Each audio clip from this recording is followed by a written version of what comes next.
this is a Duracell. This is in size 14. This has been an extremely productive pattern for me over the last couple of years. As the top fly, as the bottom fly, as a dry dropper, the oversized bead makes it sink fast. Plus it's a jig. And it's very, very buggy, as you can see. We've been fishing these recently on the main fork of the Snake and doing very, very well. So I'm going to show you how I tie it.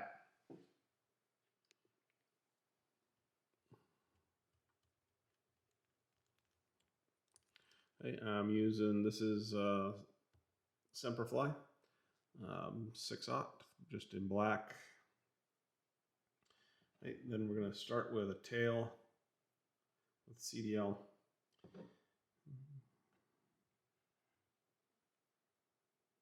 Just a few fibers of CDL. Use that hook shank to kind of measure how long you want that tail. Wrap it in there up towards, oops, I messed that up. Wrap it in here up towards the eye of the hook. Give it a few wraps. Check your length. Length looks good. I'm going to finish this. Get it nice and secured halfway down, then come back. Fibers have rolled on me a little bit, so I want to roll them back. And I'm going to trim those excess off.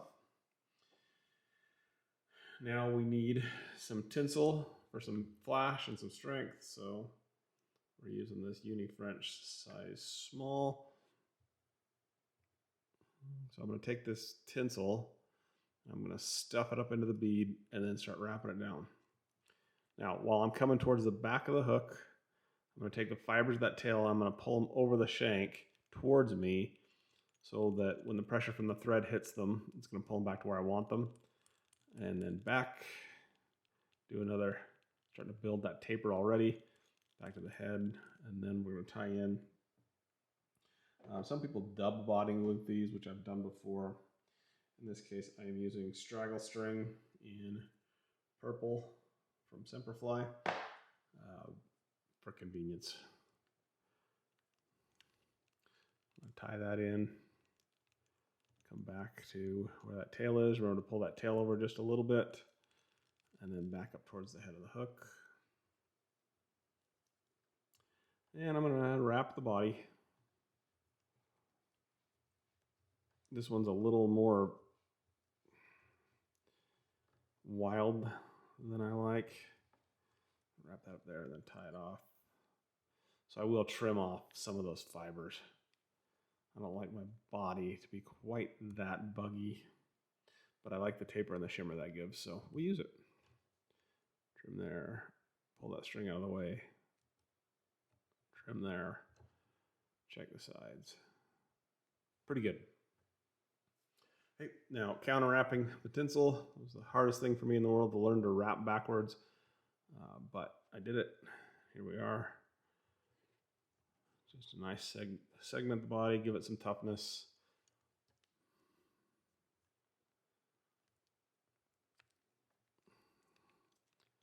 Tie off that tinsel. That one got a little wild.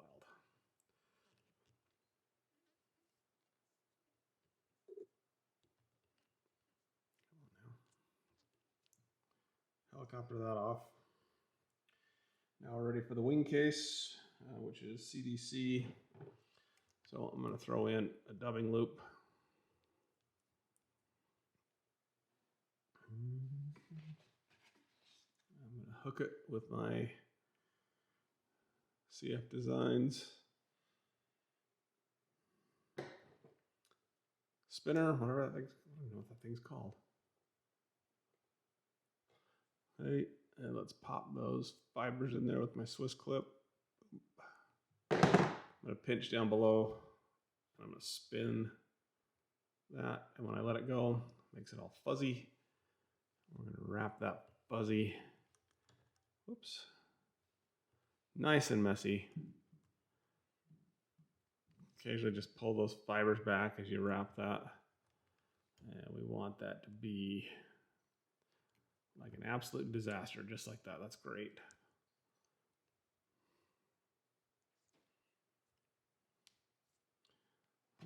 And we're going to trim that off. So I'm going to wet my fingers here a little bit and then pull everything back. Get a good strong thread base there. And then we'll finish it off with some Arizona semi-seal. This is in purple.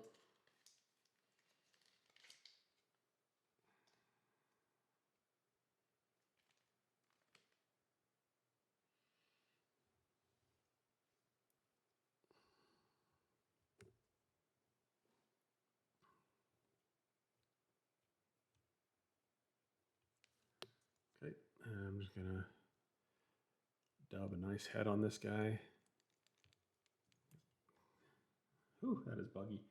Okay, and we're gonna finish it up with a hit of a little bit of super glue.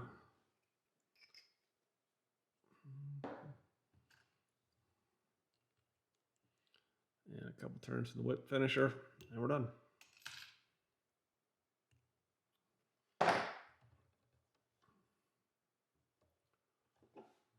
That is a Duracell.